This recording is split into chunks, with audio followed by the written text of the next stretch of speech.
Okay. All right. So I'll count you down, and from 3 to go, going on go. So here we go. 3, 2, 1, go. Good luck.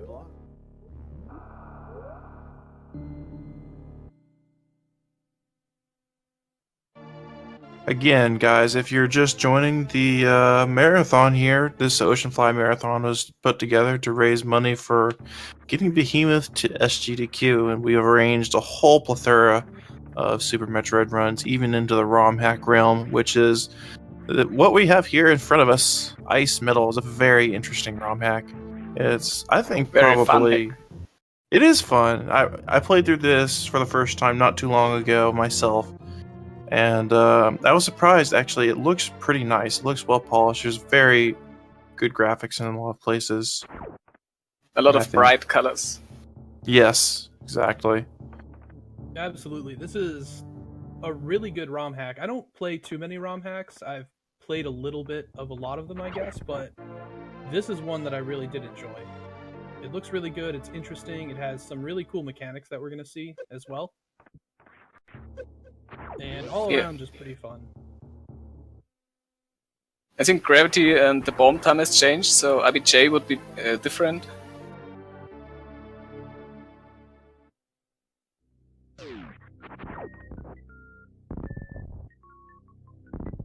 And there is a couple of items that exist at multiple places on the planet. So there's Wave Beam in Meridia and Norfair, Steam Fair, and Charge Beam exists twice as well. So this is what he will collect all the items, but for those copy items or items that exist twice, you will only have to get one of those, because if you get Wave Beam at one location, the other Wave Beam will despawn. I did not know that, actually. That's pretty interesting.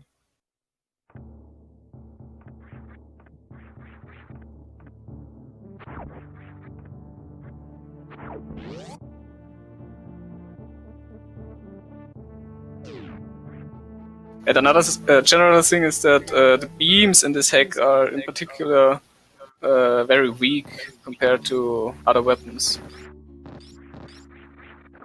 Yeah, that's what DCR is saying. That like in a general any percent run, the beams just aren't even worth it. And he doesn't even bother going for the beam. Yeah. Interestingly, so is Screw Attack. Screw Attack does so little damage in this hack. It's almost silly.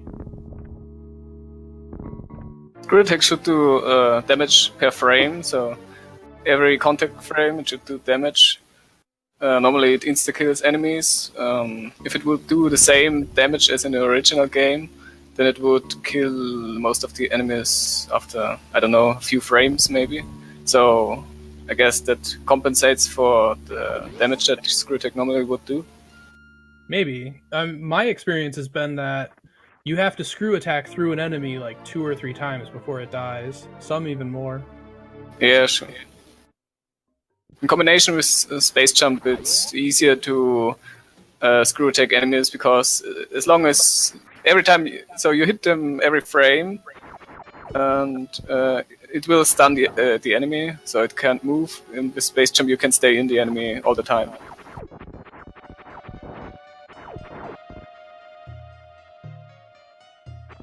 This is our beloved Spore Spawn. He's got a bit of a makeover. Oh, You see he missed, missing with a super there. second super. So this will not be a 2-round. And there is that interesting little hiding place in the top left where you can just sit there and not get hit.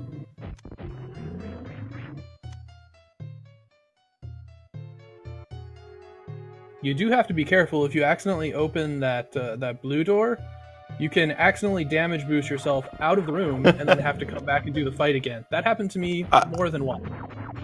Yeah, that definitely happened to me once too. It's kind of rude, really. Yeah.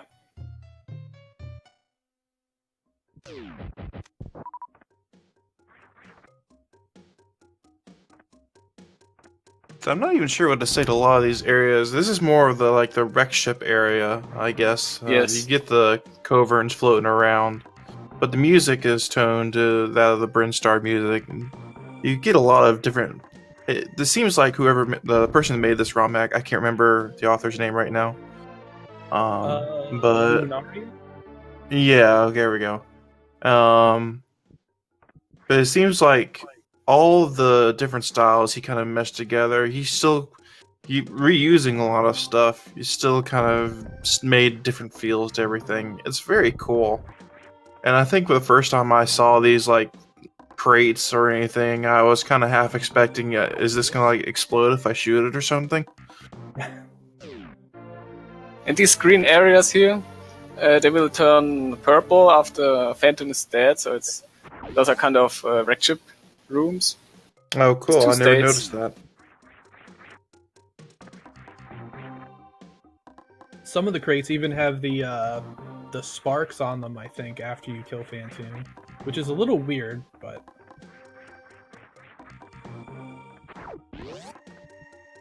Phantoon will be the first boss that DCR fights. Making his way up to him now. Covern knocking him off, not being a nice person there. And there's power bombs for Phantoon. Yes. DCR having to go through this room and killing all the side hoppers before he can open the door requirement. Is going to pick this energy tank. Oh, no, I guess not. I was wrong. There is an energy tank hiding there. You might pick it up on the way back.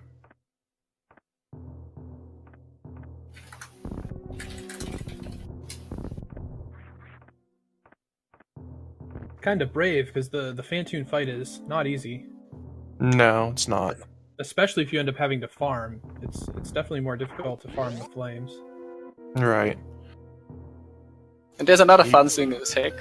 So there was some old patch, I guess, that was made by someone else, not this hack's author, but was used in here in order to prevent unmorphing in morph ball tunnels or certain ball mazes.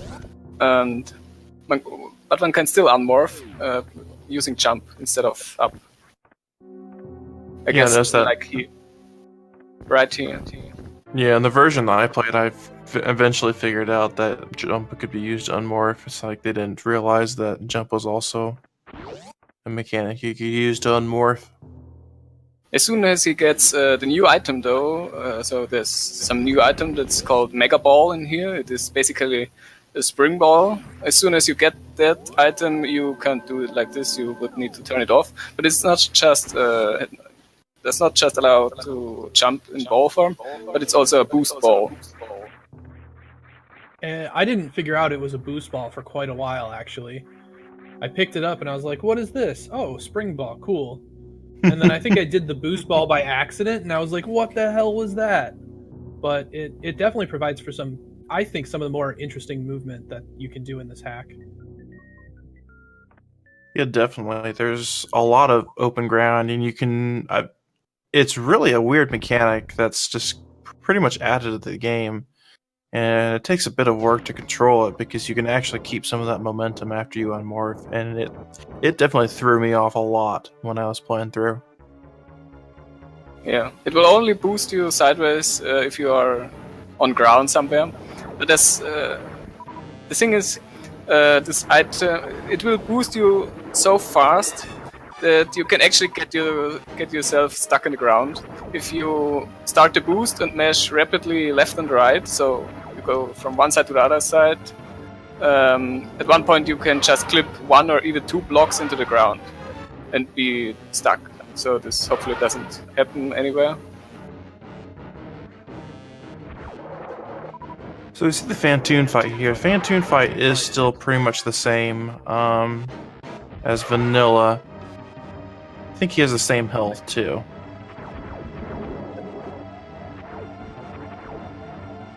DCR having a little bit of trouble in the fight, popping his reserves.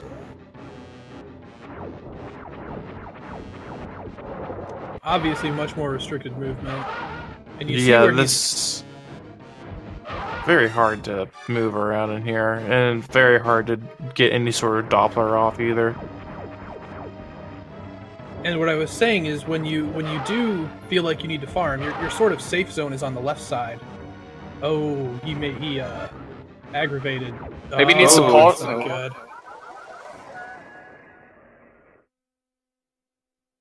So you did save. Yeah, I guess this was intentional because there's a save right before Phantoon. Yeah. Didn't Oh, like how good. that fight was going in Enraging Phantoon. Yeah.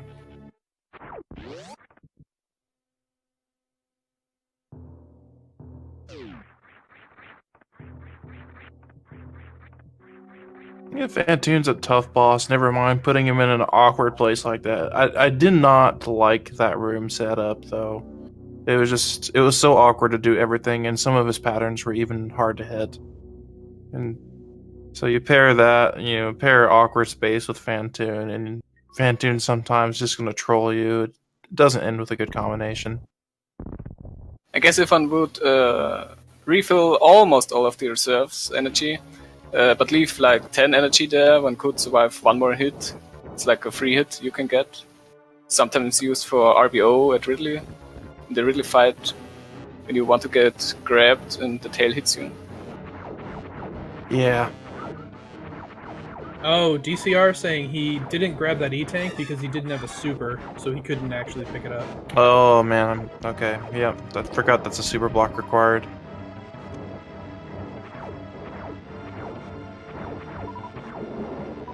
That is making this fight a little harder for him than he's used to.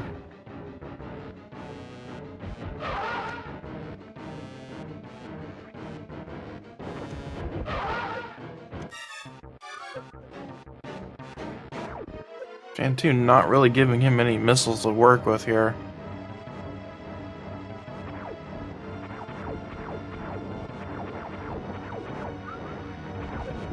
Yeah, Man, he's not where being are the very nice with missiles? it.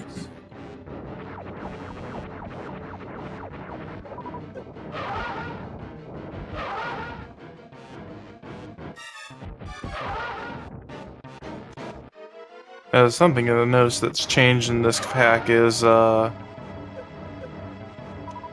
when you pick up a missile pack or pick up a missile drops, you get 5 missiles as compared to the normal 2. That's very generous. But Phantoon has to give you missiles first for that to happen.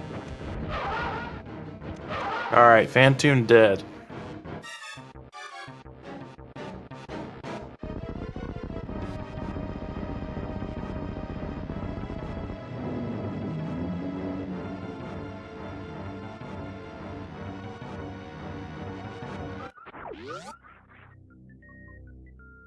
It's honestly probably one of the worst parts of the run, too. So now I guess he will get Charge Beam. If I remember correctly, Charge Beam is Oh, you need Speed one of the Booster. last things he picks up.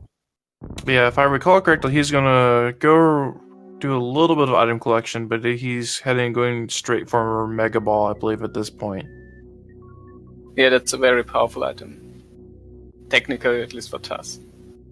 When I was looking at his run and kind of looking at the speedrun route a little bit, I was kind of wondering, would it be faster to go pick it up beforehand? But just the amount of backtracking you have to do is probably not faster, but to go kill Phantoon first. Mega Ball is kind of the speed booster for the ball, even though there's speed balls and threats like that. But it's like you can start the boost in ball form.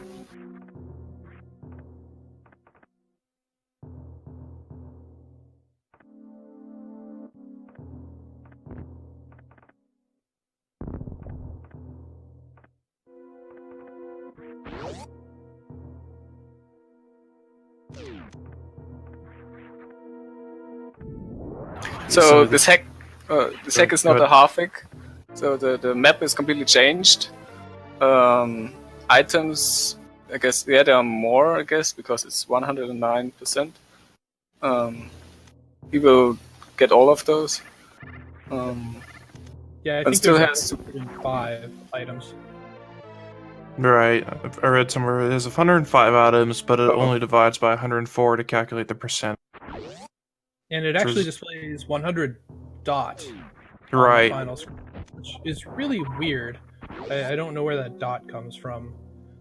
'Cause I wouldn't expect- There's I a wouldn't- patch that's on Metconst, and a lot of hacks, especially if contest hacks, used this patch, and it's just something that was done for this patch. Oh, okay.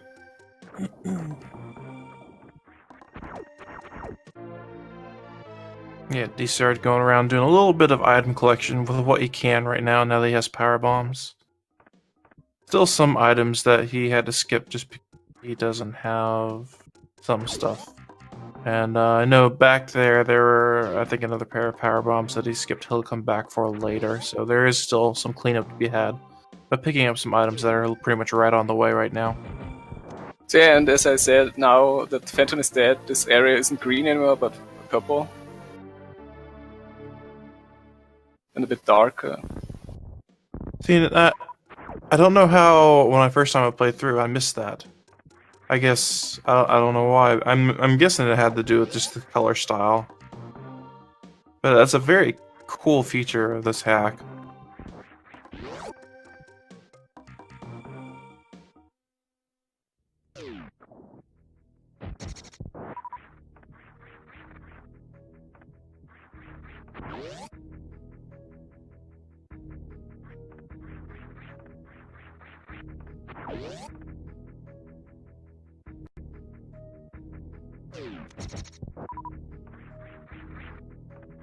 And also the snow area. Again, this part of the hack that just one of the areas that's really cool. Just what the author did to make it look so aesthetically good. Yeah, this area looks really nice. And some of the areas that are the ice areas we'll see later are also pretty cool as well. No pun intended. Ah, I see what you did. Ah. I'm a little conflicted because some of the areas, like the deep underwater areas that have they have like really nice water visuals, but they're so strong and they cover in the foreground, so they sort of obstruct your view a little bit. But I think Right. it looks really cool. So I'm not really sure how I feel about that, but it does look pretty cool.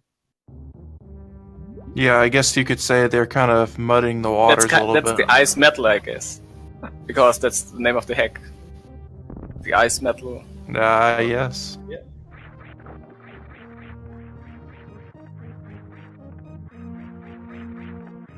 And if you want the full story for this hack, you actually have to pick up the map stations. I do believe each time you get a map station, if you look at the map for that area and scroll to the right, there's a whole bunch of text that gives you some of the story. Yeah. Yeah. That's something a few hacks did. Cliffhanger, I guess, did too. It's about the only way to really add dialogue to Super Metroid.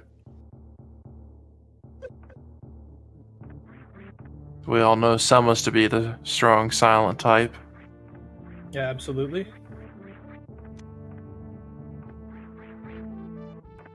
At least in the better games, anyway.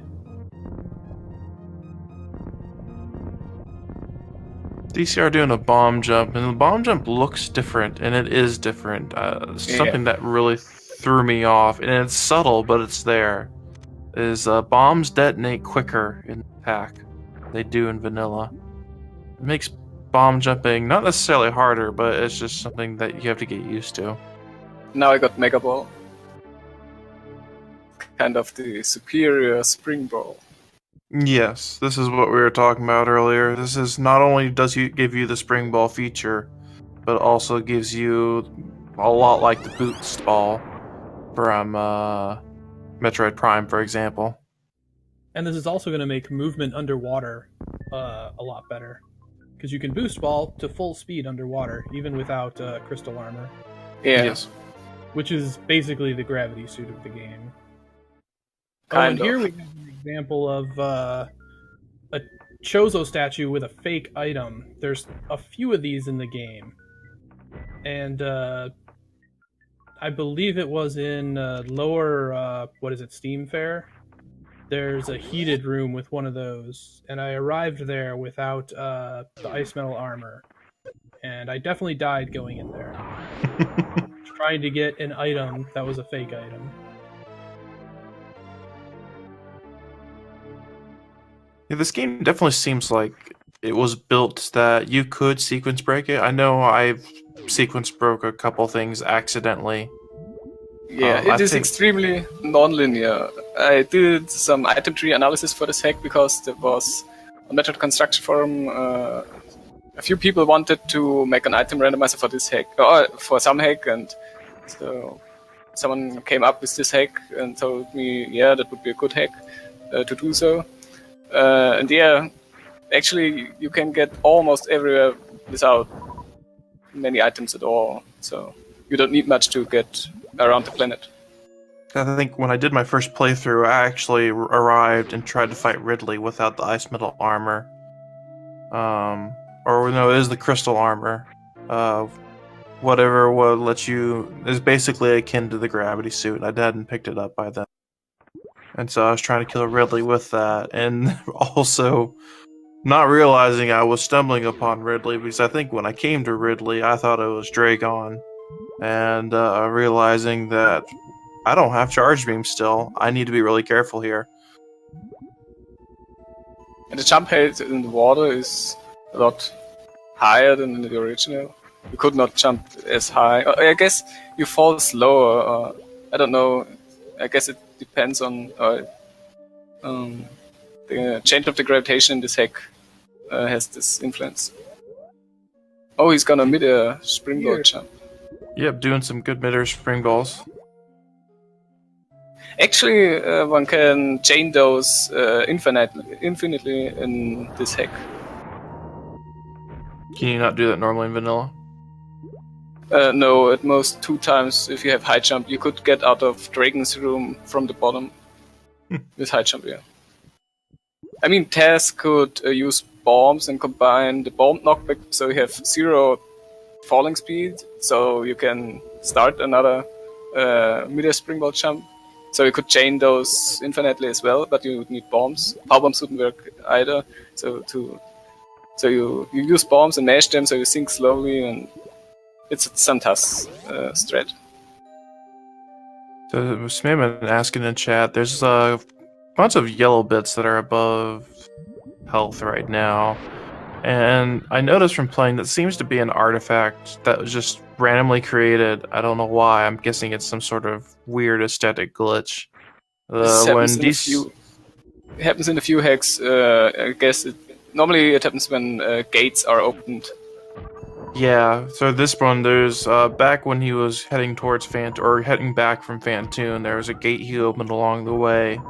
As soon as that gate opened, that little block showed up there up top, and don't know why it happened. At least I don't know why it happens, but I don't know either. Just some graphical glitch. yeah. There's no influence at all.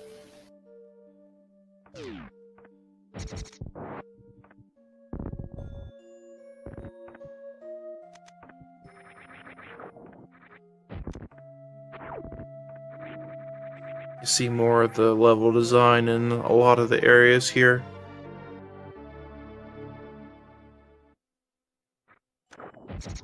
I think the author of this hack did a good job hiding items as well. Some of them are well hidden and actually require you to look pretty well for them, and other ones they lead you to them, like what DCR just did. The little section there in the floor indicating to you that, hey, I can probably destroy this somehow. Oh, the snail getting DCR's way, trolling him a little bit. There's a fun item for which you need a snail. You lure it over, and so it can break some block. So we will see that later, I guess. That happens a few times. There's a few sections where you actually need enemies in the environment to open up a path for you. And alright, there's at least one more. There's one to get the X-ray, and I believe there's one more even beyond that, but I can't remember what it is.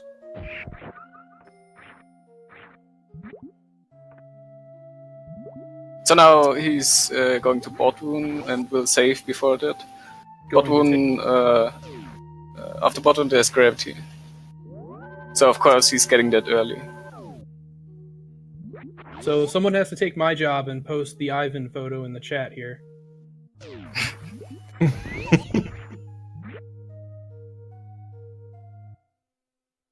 It's the left hole. You got the signal.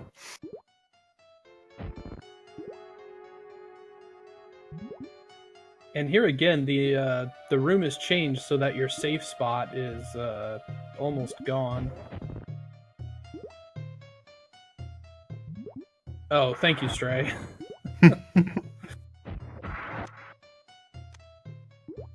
If I had waited like a second, it would have been like I was Botwoon.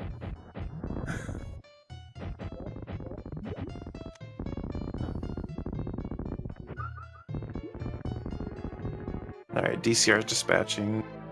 Botwoon getting the crystal armor, which is akin to the gravity suit. Think. Yes. It doesn't protect against heated rooms, I believe, though. Oh, really? Yeah. The ice metal is what does that, I think. And that was a good demonstration of like the physics from the Mega Ball, is how you can maintain your momentum after you unmorph it from the momentum that the Mega Ball gave you. It's really cool and it's really hard to control. Right. There doesn't exist a test for this hack yet, but I guess it would look amazing if it could abuse this item and strats and all that. I'd be really curious to see a test. It'd probably be hilarious.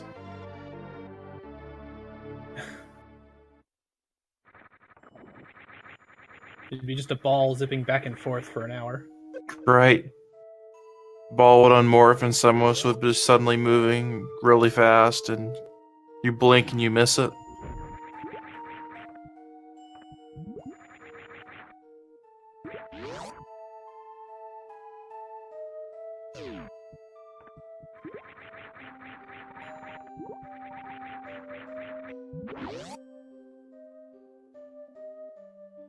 And another thing about these enemies as well, is you get deeper into these zones, you find that your beams just don't seem to work on enemies anymore. So you do eventually figure out just by trying it that grapple beam does tend to take care of most enemies that you come across. So it's not a problem. So now he's manipulating one of the snails. That's the one. He tried to push it across the gap, but it fell down, and that costs quite a bit of time. I remember when I did a playthrough of this and wanted to get this item, it took me forever to lure this snail over. Yeah, this is definitely one of those items that it's not intuitive how to get that, because those blocks, I believe those blocks would not even show up as anything special, so you would bomb them and nothing would show, and you just wonder, oh, how the heck do I get those power bombs?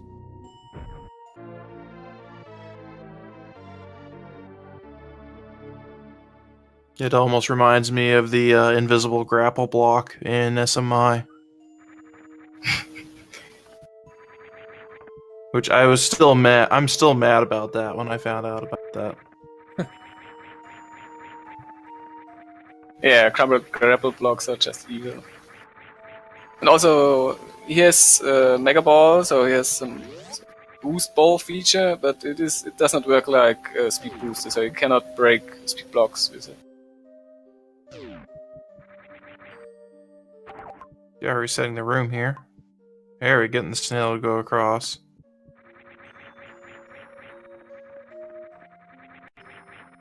Oh. Yeah, if it manages to hit Samus in its enraged phase, it will go back to its normal slow mode and go the other direction of Samus. So if Samus is to the left when it hits Samus, it will go to the right and vice versa.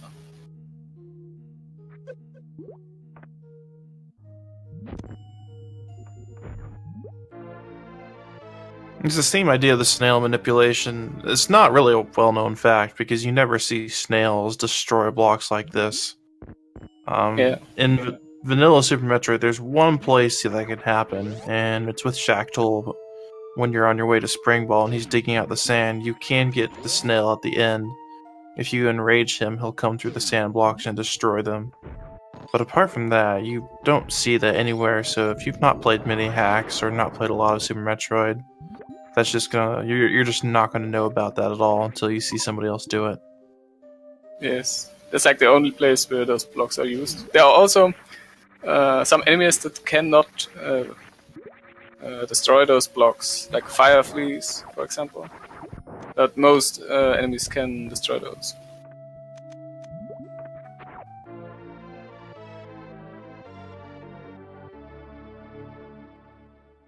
Shoutouts to Christmas tree missiles. One of the people in chat put it.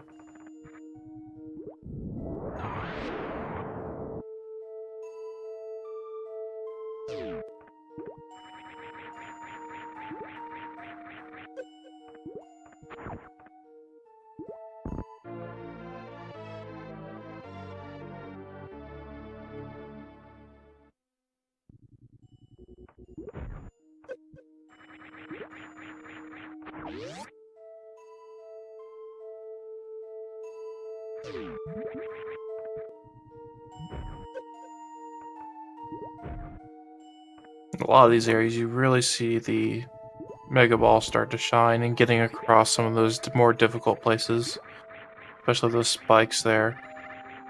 Definitely saves them some time, rather than having to traverse that manually with Spring Ball. It's so easy to get lost in this hack. There's so many different places to go. It really is, and just the fact that you can actually get to a lot of those places with so many different items. Yeah. I was never sure whether I was supposed to be in a place or not, but it sort of worked, so... Right.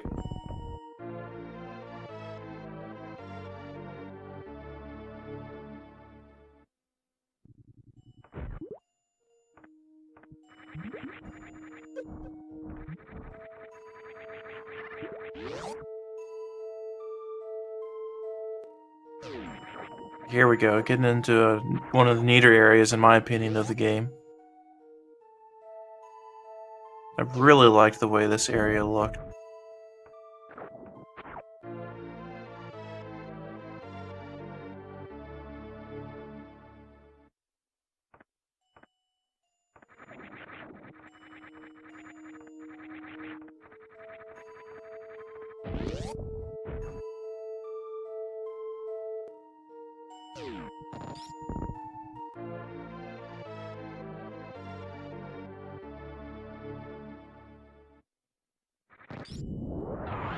This is kind of like the Red Brinster, I guess, Beta Powerbomb room, so above the early Powerbombs. Oh, sort of, except all of the side hoppers are stored down in that little space. Start getting trolled by the yapping maw there. And there are two items, so and there is no door shell there, so it's something that most hacks use.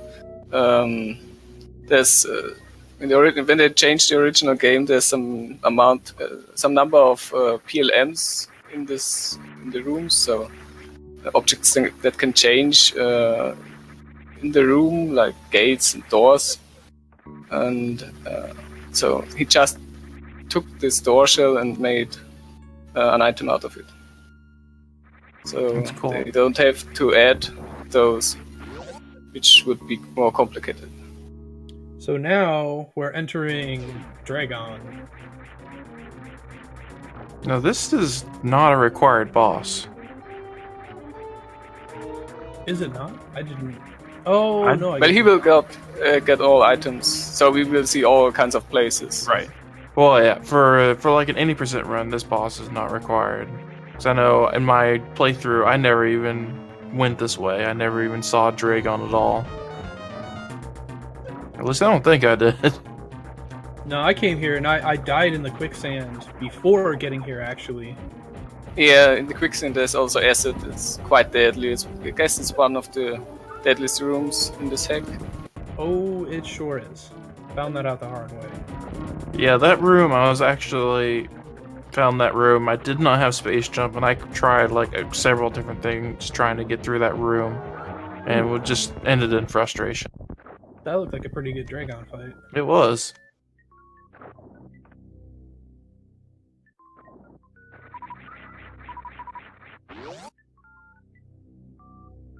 So yeah, I think the door that leads towards Turian, or the kind of Turian, or the end game area is a Ridley door. I'm not sure what other bosses would be required. But I mean, that would be for any percent. This is Right. This is 100% or 105 or something. Well, I would assume Kraid at least would also be required because that's where you get ice metal, and I think you need that in what I guess would be the lower. So yeah, this north descent. Yeah. Oh man, that's Wow, look at the bowl. And he has gravity already. Ooh, he's really low on health now. Yeah. Yeah, he's getting low on health. Getting trolled a lot in that room. The bowl's knocking him out of the air. Yeah, that place is scary. I don't know at which places in the route he will save or not. DCR saying that only Ridley is required for beating this ROM hack. Yeah, Oh, okay. that's what I saw. It's interesting because I figured that you need Phantoon to get power bombs, but maybe there's a way to sequence power bombs.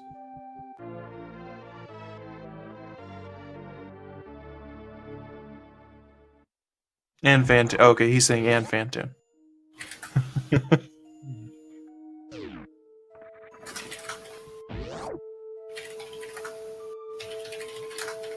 Interesting. I think a low percent run would be interesting to see. Yeah, I don't know how a low percent one would work for the end of the game though. Well, sure one would get ice beam. Because in Turian area or some rinkas you could freeze them at the wall and freeze walk, step pixel by pixel through the walls, so you don't need to kill Metroids. I do have my item tree analysis somewhere. I could check what low percent would be for. Yeah, I don't know. You I was have more to get thinking to Ridley. the Golden Teresa fight though. Yeah, that is. I mean, Tess. Yeah, that would. All the heated rooms. One would just Tess would just need one reserve. I think it's usually enough to deal with all power bombs in situations where you can't possibly use. So it wouldn't be humanly doable. Pretty sure. Yeah.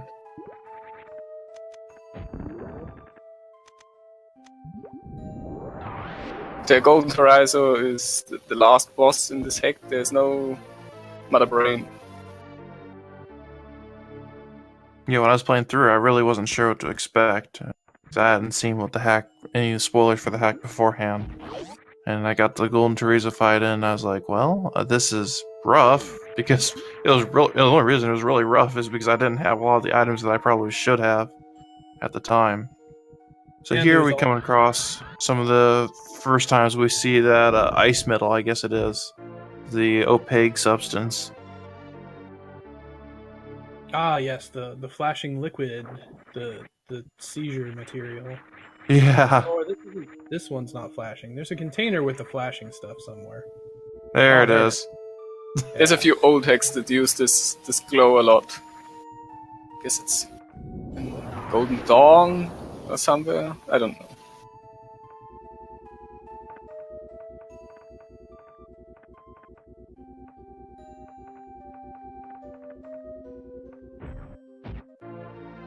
He'll go through more of that stuff later. When it's pretty, you can't miss it. I remember finding this E-tank, and I thought this was just a ridiculous little maze that was in here.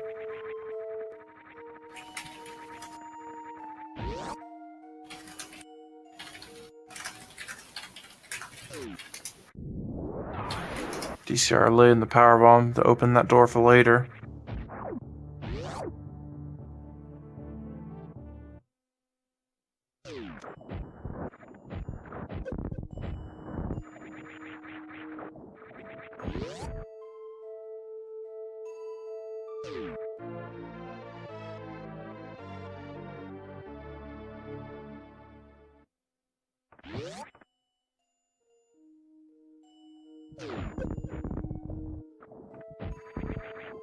As far as I know, there's also different versions of this hack. I guess this is the latest one. I noticed that whatever version I grabbed when I was playing through, the only difference that I immediately noticed was like the Mega Ballroom was laid out a little differently. I hadn't really looked at, so I don't know. I could never figure out whether the version I was doing was most recent or whether DCR has the most recent one. But there does seem to be a couple different versions.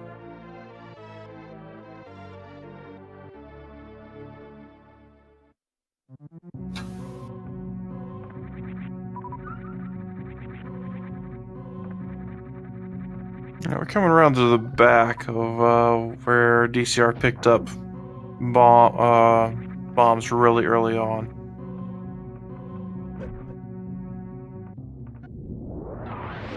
There's a And the power bombs open blue doors in this hack as well. It's some setting, something one can change in the editor if you want to have this or not. You could also change the cooldowns for beams and all kinds of stuff.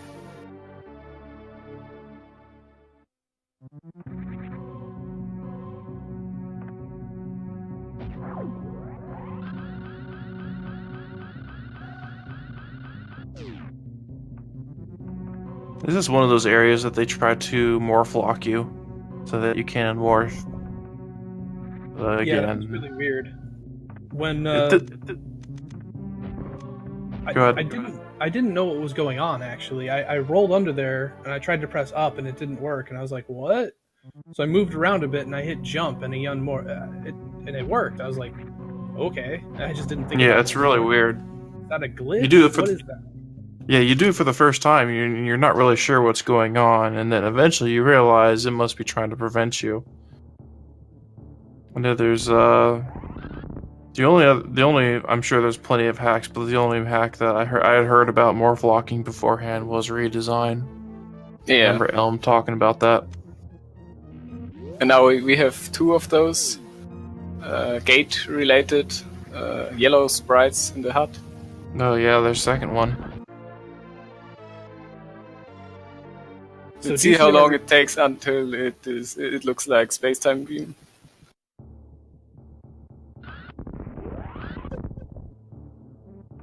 And I believe pretty soon we're gonna have the one and only crystal flash of the game.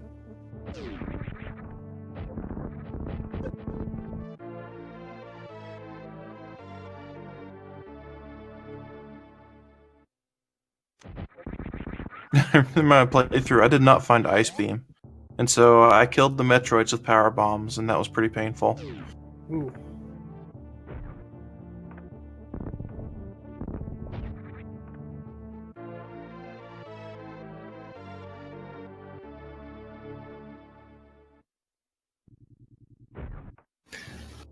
I'm not quite sure if I can freeze the Metroids in this hack, but I know that you can damage them without the need to freeze them, so missiles and supers would just hurt them. They would not bounce back, so their reaction AI is changed. Also, regarding projectiles like beams and supers and missiles. That's one of the things, I guess I just, when I went into it, I just automatically assumed that the Metroid behavior was the same, and so I don't even think I really tried to kill them with anything other than power bombs. Because I realized that I didn't have Ice Beam, I could not freeze them.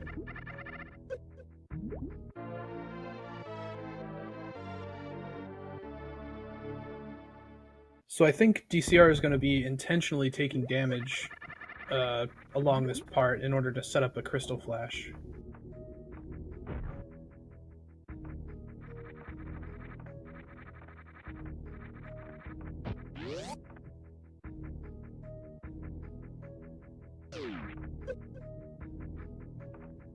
For what is he going to use this one? Is it some ceiling clip or? Yeah, he's going to clip through a platform to pick up a missile pack, I think. Oh, okay.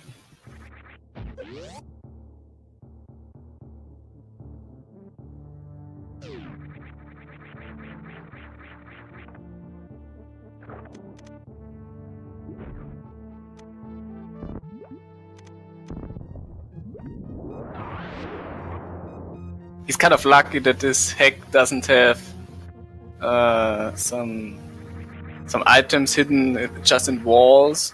So it's something bad hackers do sometimes, that they take some items away that they don't want to use, but they don't erase them, but just put them somewhere into walls. Otherwise, if this would be inbounds max %, so all items, he would have to, I don't know, X-ray climb somewhere between between doors to get some item or something. It's just awful.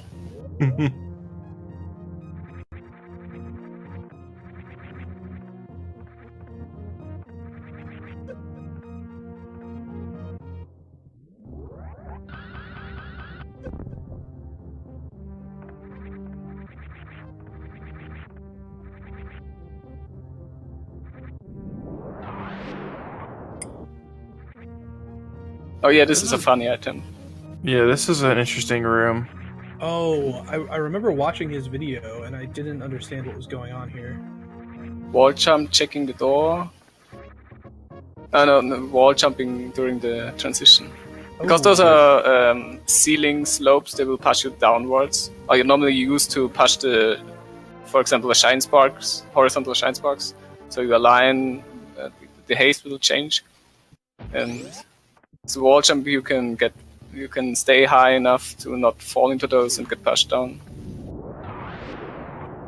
Seems like the intended way of getting those missiles is definitely using the grapple beam.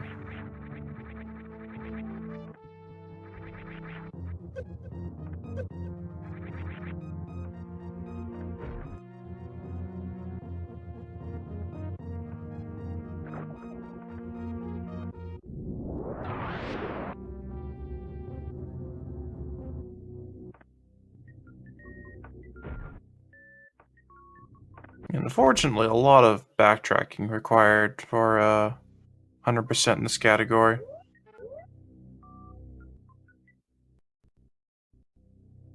There is, yeah. I think we still have to go back through the wrecked ship area, I guess. Yes. I know there's some items there where the Edcoons were that he did not pick up on the way out after leaving Finn. So far he hasn't been to Norfair or Steamfair yet. It's also an interesting looking area. That is an interesting area, yeah.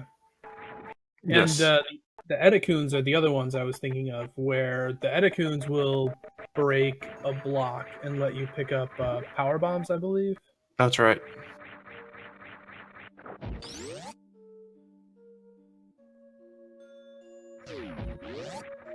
That's near Phantoon, I guess.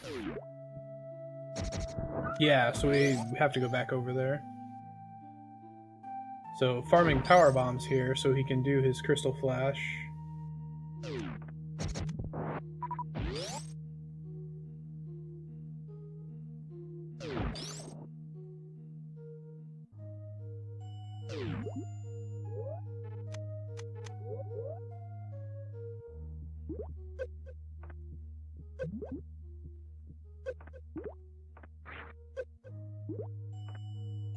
Wow, this crab does a lot of damage. Yeah, this looked like about 80 something damage. Yeah. Yeah, that's much better than the way he did it in his in the PV video that I watched.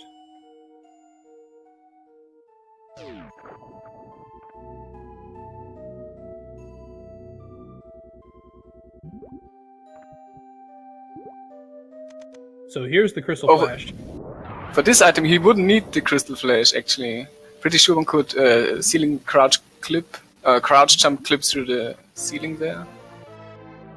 it would be a bit further to the left, but it would be a pixel perfect horizontal position. I think DCR says you would need high jump for that. Oh, yes, it could be because of the changed gravitation.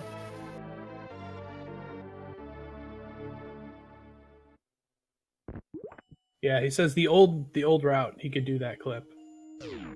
And no, it's not intended. One should charge some shine spark up there in the previous room, I guess, and destroy some speed blocks and some wall to get those missiles.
So I guess this is the last trip to Deep Ice to collect all the remaining items in this area.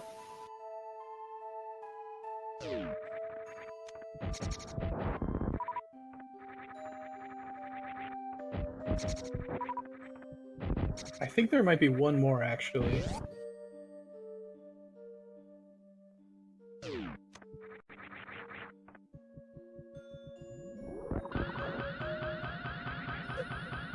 Yeah, I think there's one more before he goes down to the core. I believe it's called.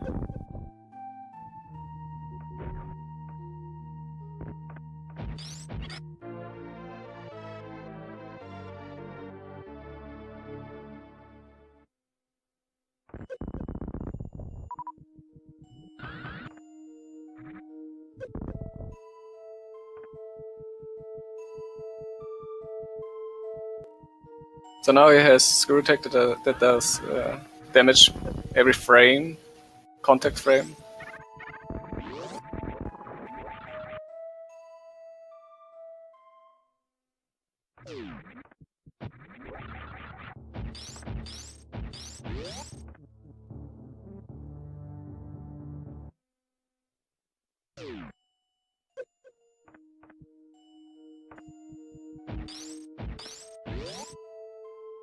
That liquid, though.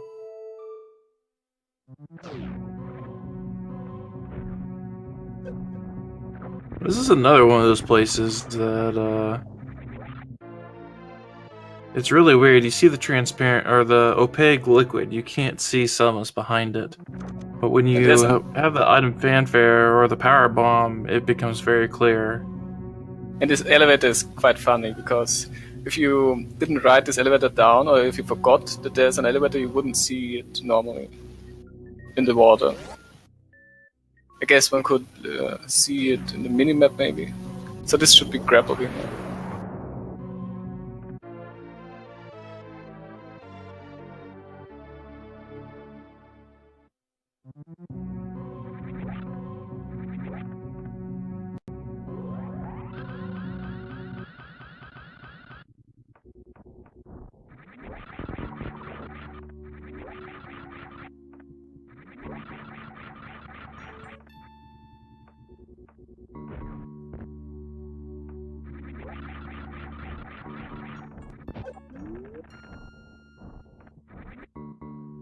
This area reminded me a little bit of like some of the Zero Mission places.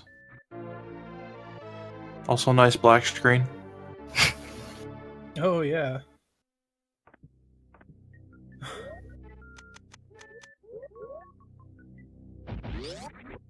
And he's also turning off wave. I don't remember why he does that.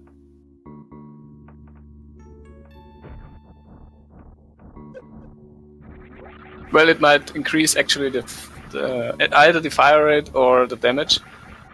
I think I'm not quite sure, but it could even be that the more beams you have, so they are normally wider, so you can hit enemies easier. They do less damage or aren't worth it. I'm not quite sure. Okay. Person Knight is saying that Ice Plasma is the strongest beam combo. Alright.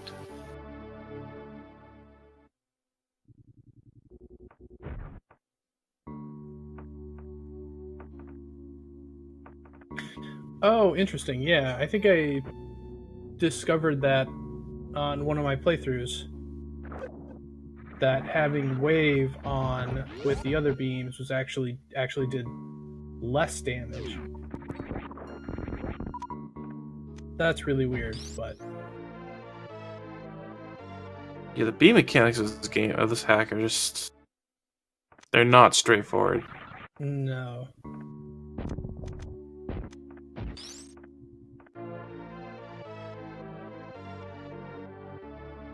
I guess he just wanted to mess with the vulnerability pointers for enemies. That's an interesting point that DCR just made. He can shoot through walls with Ice Plasma, even though he doesn't have Wave Beam enabled. Which kind of goes against what you know about Super Metroid. Yeah, that's kind of wave beam's thing. So it's really just useless. All it is just a percentage point in this run. I guess Wave Beam for this run might be more akin to the Wide Beam. Well, the wide beam was well. I mean, no, that was useful. But if you have Wave Beam here, it's widens your beam, requiring less precision. But did it actually do less damage? I don't know. I mean, I guess that's kind of interesting. If all it's doing is spreading out your beam shot, then I guess you're spreading out your damage, thus doing less damage. I don't know. Yeah, at that point, if that's true, I mean, it's just at that point, which one do you prefer? Right.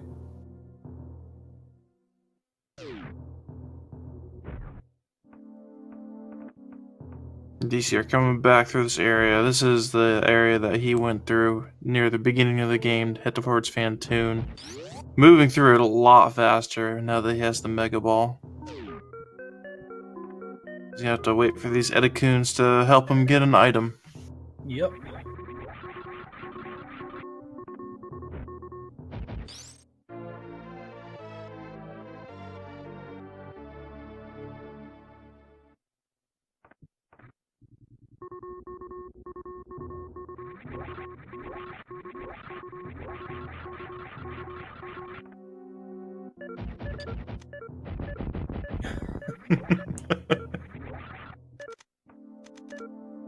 Oh yeah, and those Kirby's.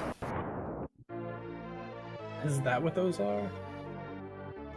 I wasn't sure what to make of those. I thought it was a weird thing. Oh yeah, he just wanted to show off that one could freeze those Itacons. If you fire a super, they freeze in place even if they are mid-air, which is kind of funny.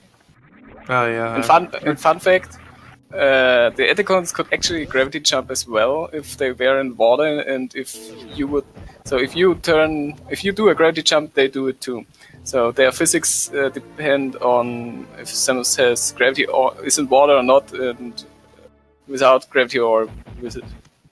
That's like, you could really create some cool ideas about how to get some items then, using this concept here that the Edicoon breaks a block, and in tandem with the fact that you have to get him to do a gravity jump to get somewhere. Exactly, you could change the jump pace. The bomb spread bombs also behave the same way.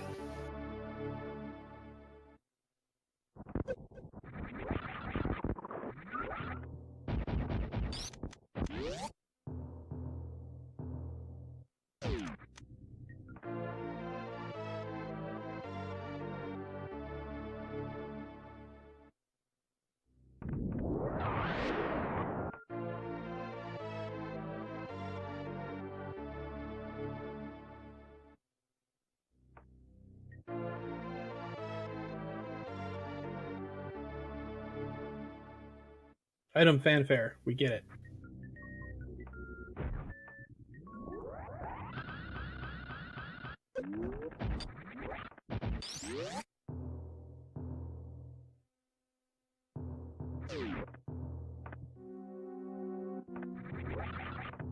So I think we might be heading to Kraid next.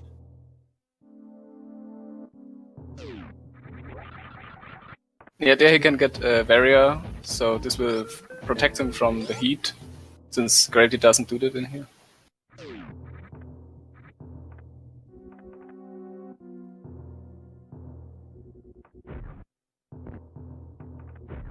Yeah, in my first playthrough, I somehow got ice metal before I got crystal armor.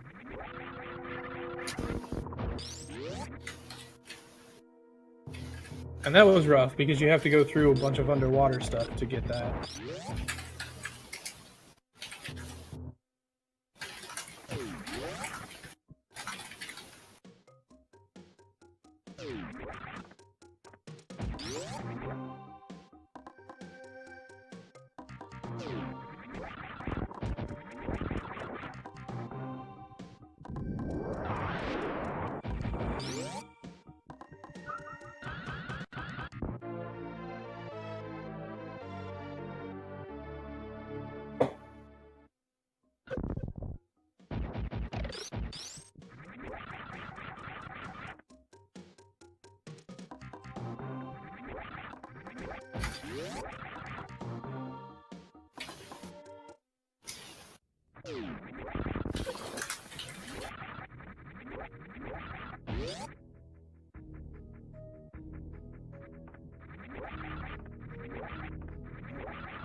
And back again through the snow area, but that's totally okay because it looks so nice.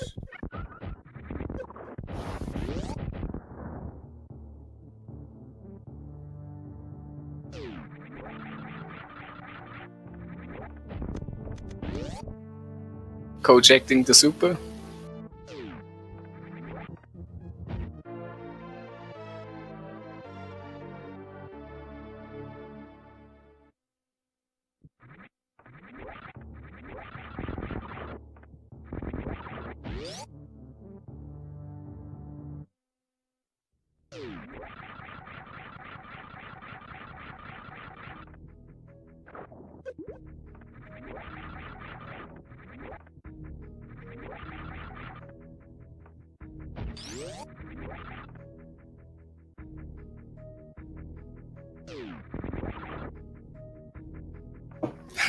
Screwtech didn't even kill this googly eye or the schemer. That's how weak it is. It is very weak in this game.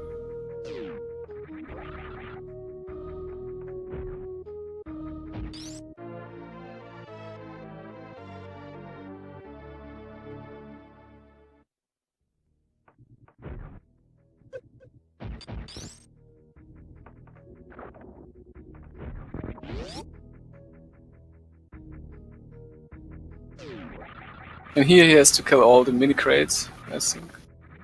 Or is it the next Yeah. room? No, I think it's this one. I believe there's 4 of them.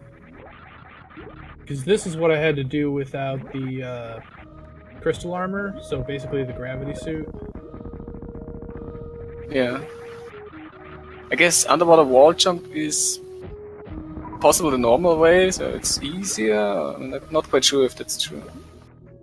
No, I think the underwater wall jump works better than in vanilla. And plus, you can just jump higher normally. Yeah, that's what I thought. Alright, so here we go. Kraid coming up.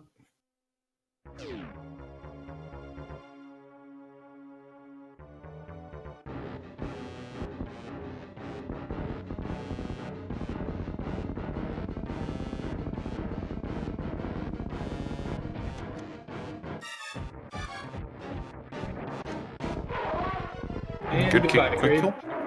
Yep. And now we have ice metal plating. which is rare. Yeah. Yeah, I think this was what I found first.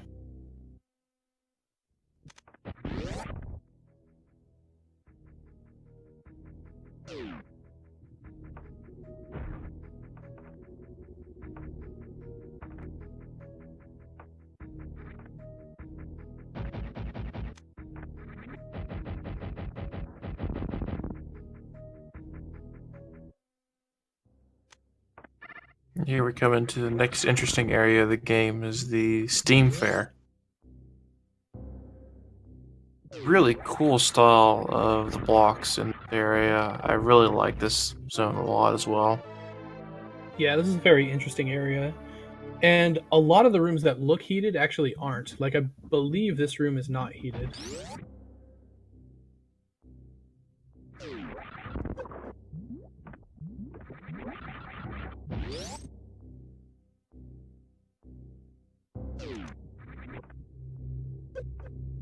So here's another place where an enemy is going to open the way.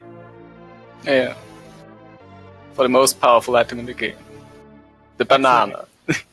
Yeah, the banana, yes. Not a very good looking banana, it's all white. I'm not sure I would trust that.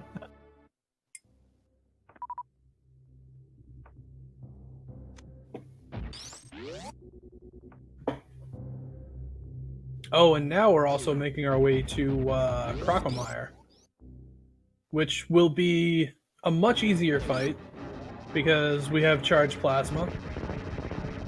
But this is a really interesting fight to do the normal way. If you can notice that there's, it's not just flat ground for this fight. You have the blocks that stick up, and of course the pits that lead to acid.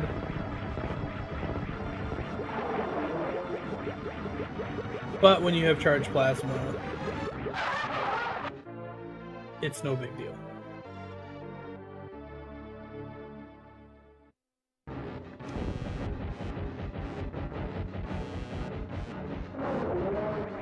Wasting missiles. DCR clearly concerned about his missile ammo. JRP would be proud. Donating more missiles to our entertainment.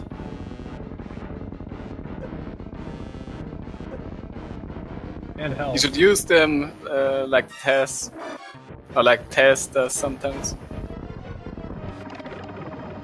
If he was a TAS, I'm sure he would. So now, actually, we're coming up to... Yeah. The one room, I think, in the game that was almost not changed at all.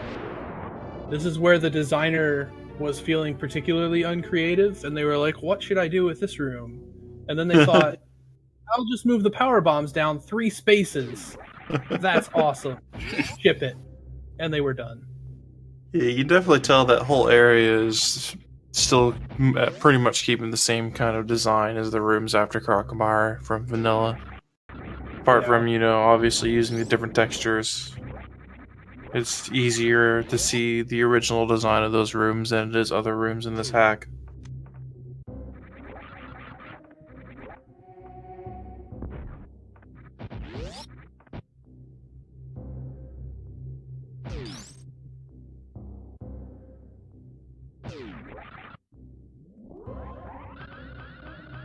Very skillfully dodging that save point.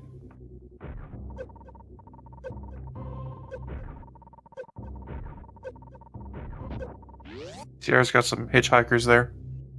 Yeah, he was collecting as many hugs as he could on his way through that hallway.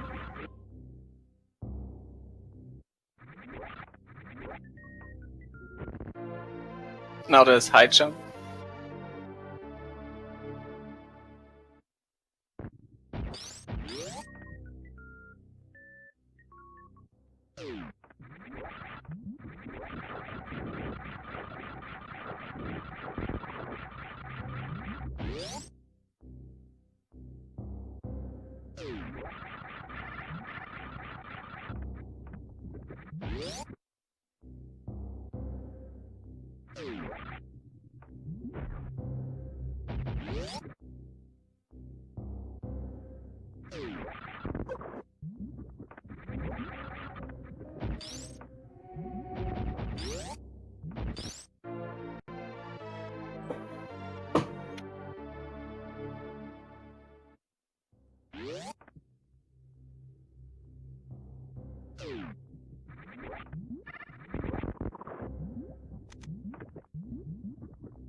deciding to pick up these missiles now? I don't know whether he forgot or not. I know there's one room somewhere here in Steam Fair that is literally designed just to troll you. I think I went into it and I had so much trouble getting out of it, and there was not even anything in that room. Yeah, I think that's the room with a Chozo with a fake item. Yes. And it's a randomly heated room. That also has an acid pit right in front of the door. So you kind of run into it, fall in the acid, and then die trying to get out. Yeah. Nice try. Yeah, I died in there. I think I got out of that room with like some less than 1 E-tank left.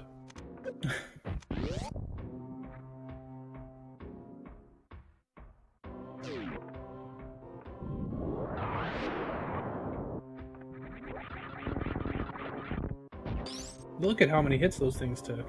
Jeez. It's a lot of health. Still alive.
And yet another fake item.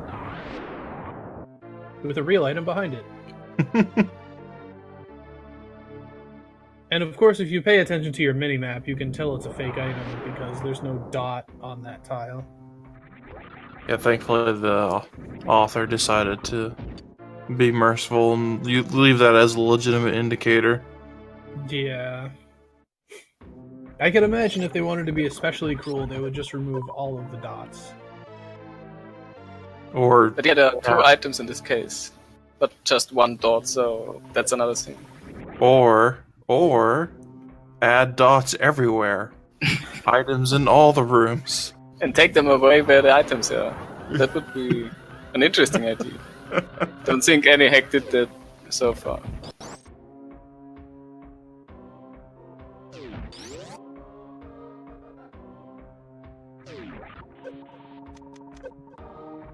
So now a part where you just have to take damage by going through the acid.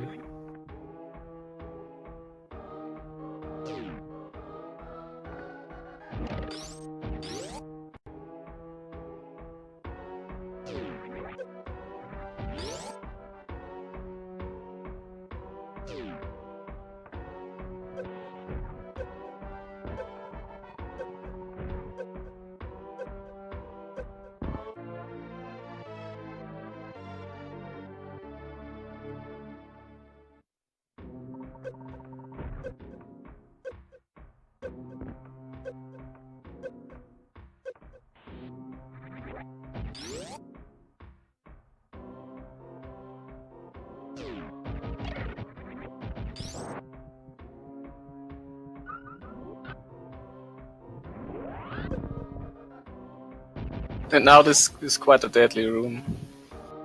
Oh, I guess one wouldn't expect those spikes all over. This is the room where, I don't know, the designer decided to just go as harsh as possible, because the difficulty of this room doesn't seem to match the rest of the hack. As far as I know, there are also crumble blocks at the very end. If you fall down there, you have to roll back and try again. That's what he used to escape. Actually, yeah. It's really rough. This seems to be an outlier. It really does. But DCR doing a really good job in there. Apparently, not much of a concern for him.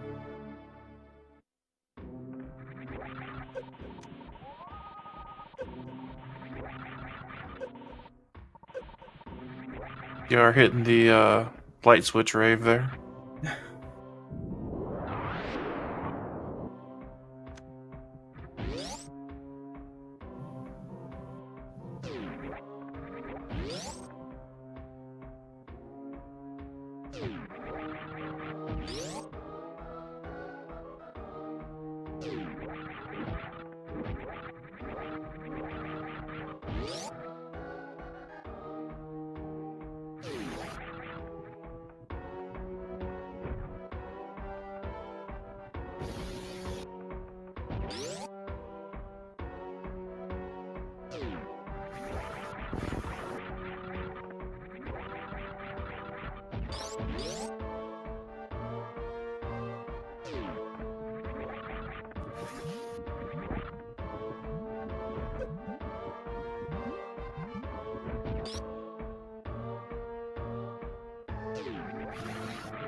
Now he should be finished with almost all of Norfair, I guess.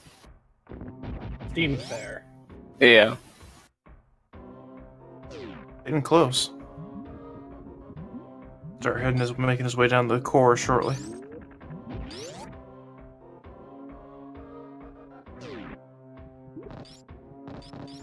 I believe he still has a little cleanup to do in Deep Ice before going down to the core.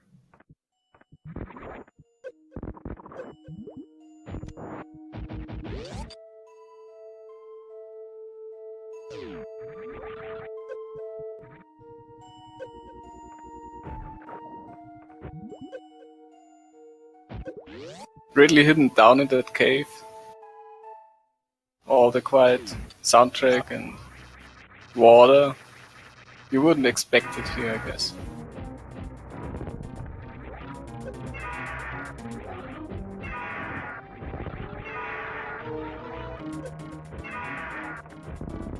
Yeah, this is an interesting fight. You still have this little spot right here where you're safe while he's pogoing, though, which is kind of nice.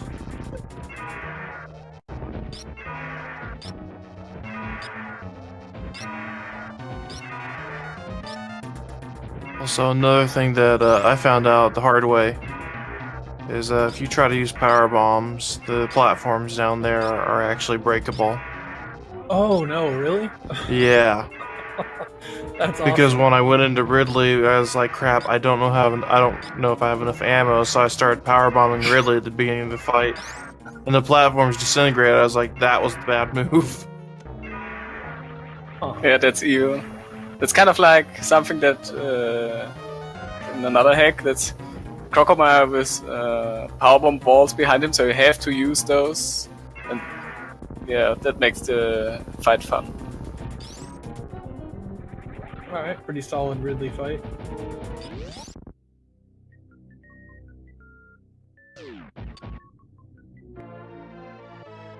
And of course, he rewards you with an energy tank. But not a broken Metroid capsule.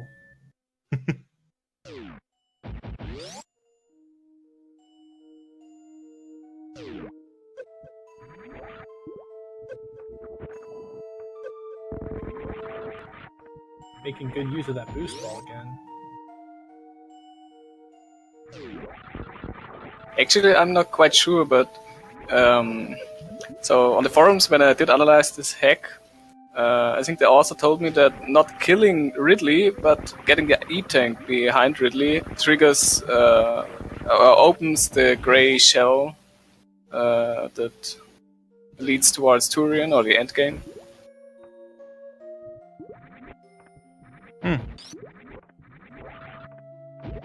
Wow, so if you kill Ridley and just decide, I don't need that E-Tank, you're kind of screwed. Yeah, I think so. Might be something in a previous version, I'm not sure.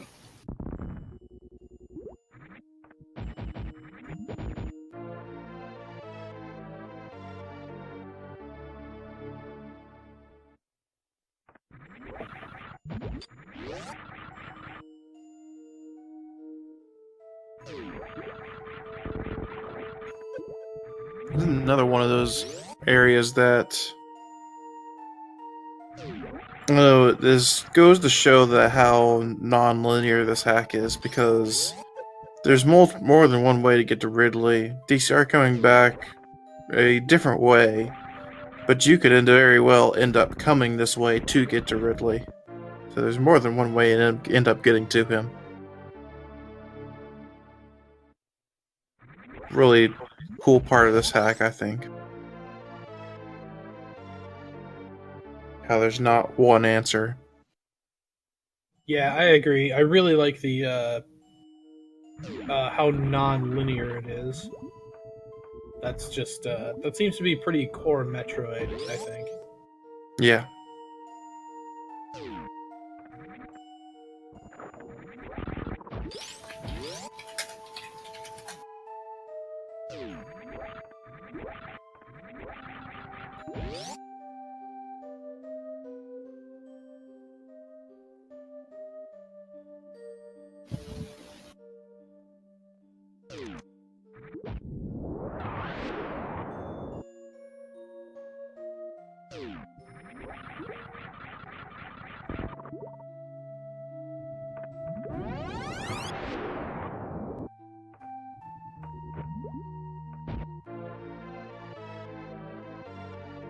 Alright, so now I believe he'll be picking up the last few items in this area, and then be heading down to the core to finish the game.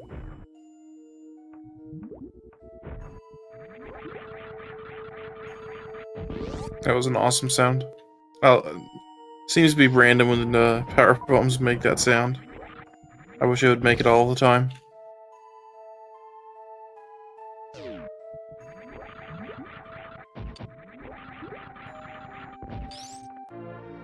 Now the turtle room. Yeah, the Mono Turtle Room still has the same items, just placed a little differently. One set of missiles, and an E-Tank that he has to work a lot more for than the regular vanilla.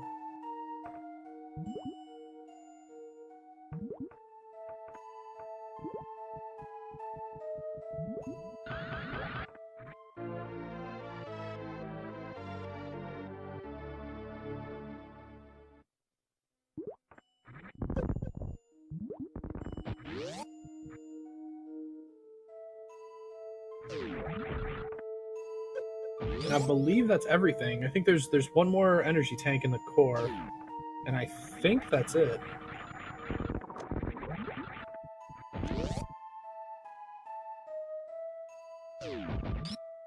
And charge beam in the core.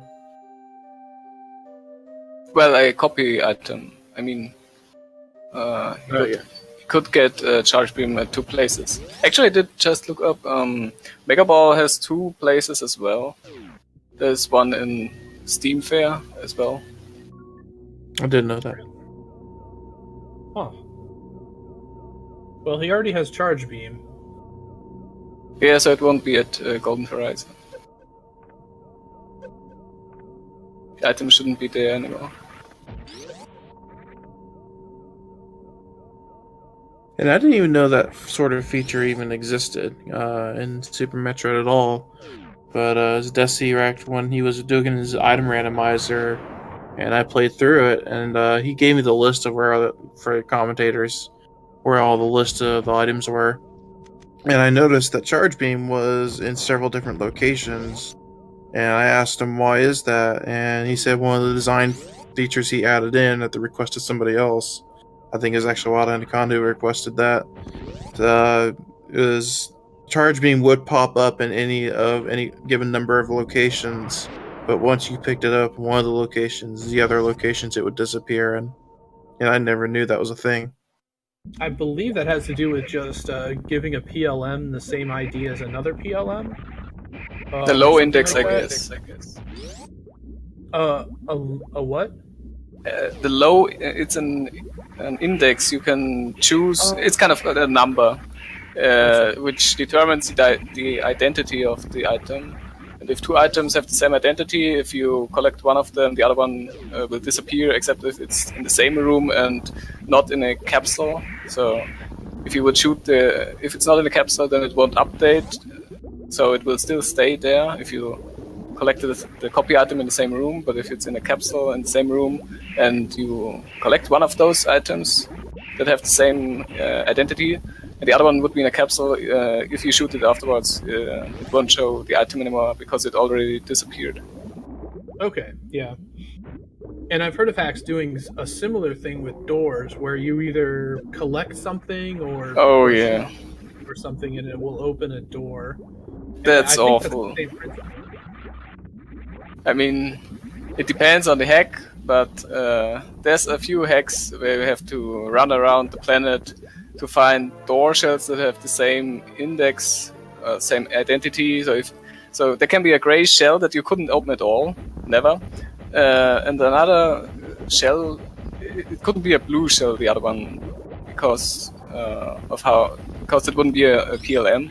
But if it's, let's say, a green shell, you could open this one and it would have the same identity as the gray shell, then the gray shell would be open as well. So you could place shells somewhere around the planet, and you could force the player to open all those and find those. It's like some missile hunt. Yeah, so that's the same sort of thing.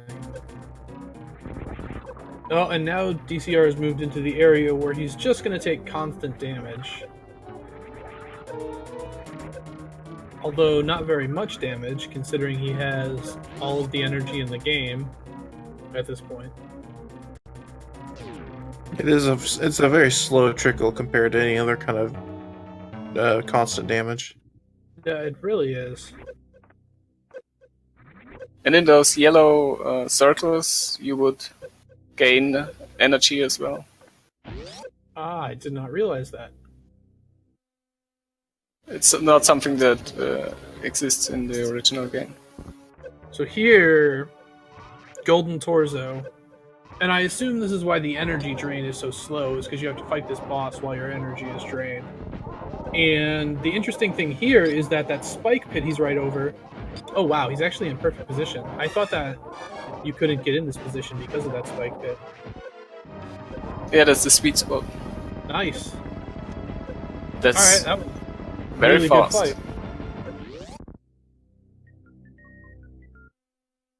So this was the last boss. There's no Turian, but there's an escape. There's no timer, because normally if you kill Mother Brain, that would trigger a timer to start. So instead of a timer, there's a hell run. But since he collected all the items, this shouldn't be a problem. So yeah, I guess this is where a low percent run would be very interesting to try to figure out. You mean impossible for humans? Correct, yeah. Alright, DCR finishing the run with a 129.37. Nice. That's pretty good.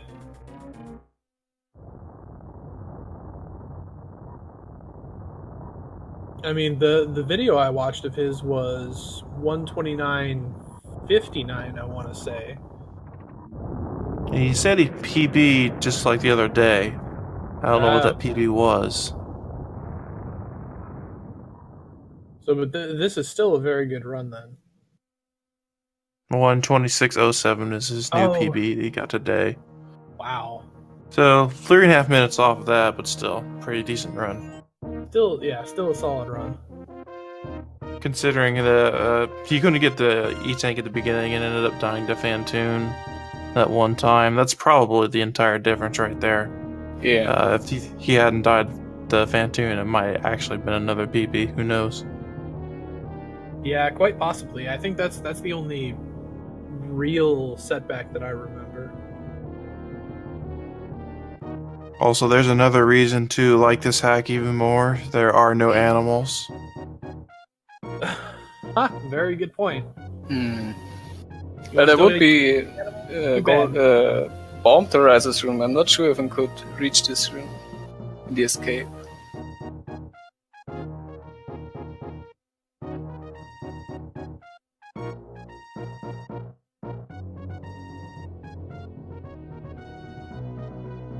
Alright, guys. Well, thank you, DCR, for running that, and thank you for co-commentating with me for Balthazar and Turn Eyes Dragon.